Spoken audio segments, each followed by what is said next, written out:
Putih. Okay, Jangan. Bella, ingat kita pernah berlakon together tau Bella? berlakon tak Cerita lah. Iya, lupalah tu. Cerita apa? Berlakon tak Cerita ada. apa? Ada cerita time tu, nanti aku keluar balik. Bella tu pakai baju warna merah, aku pakai baju hitam dekat kafe, scene dekat kafe. Yang hang upload semalam tu ke dekat story yang hang tunjuk kata Itu aku dengan Syafiq Kyle. Weh, hang berlakon banyak kan? Sebab dengan Syafiq Kyle. Itu kau tak Itulah. tahu. Tak boleh. Iya. Ada ke? Nanti up balik tahun 2000 ke 2022? Bukan yang tadi Bella tunjuk kat TikTok tu bukan? Tu bukan. Itu TikTok, ini berlakon. Tak ingat lah ya Allah. Weh, dahsyat lah. Yes, Bella. Kita nak berlakon. 2019. Bagus apa? Cinta belum tamat tempoh. Belum expired. Ya. Oh my. Cerita tak ni? Cerita tak tempoh. Saya kacau macam pernah. Sekarang? 2019. Call you gitu. Ya Allah, ya Tuhanku guys. Fendi Bakri kot. Apa? Fikri.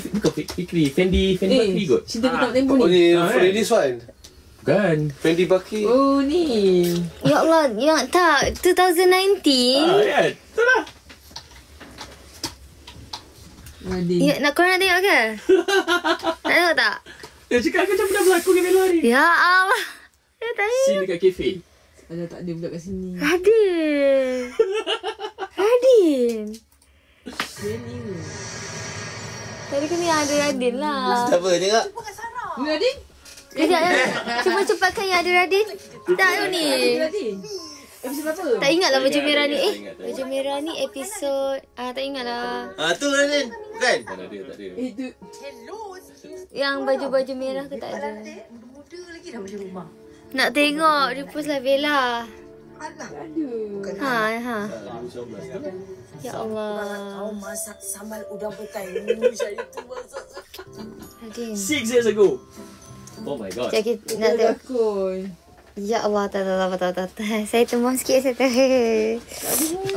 Tak apa, korang kena cari sendiri, okay? Jangan. Korang cari saya ada dekat Instagram Radin. Bella pun ada rasanya kalau macam tu.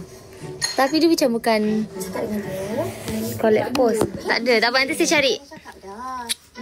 Oh, Nisa terus bersemangat nak cari. Tak, nak tengok Radin lakon. Bella tak petikai kan Radin. Radin tu. Tak petikai kan pengarah nak kahwin dia. Mata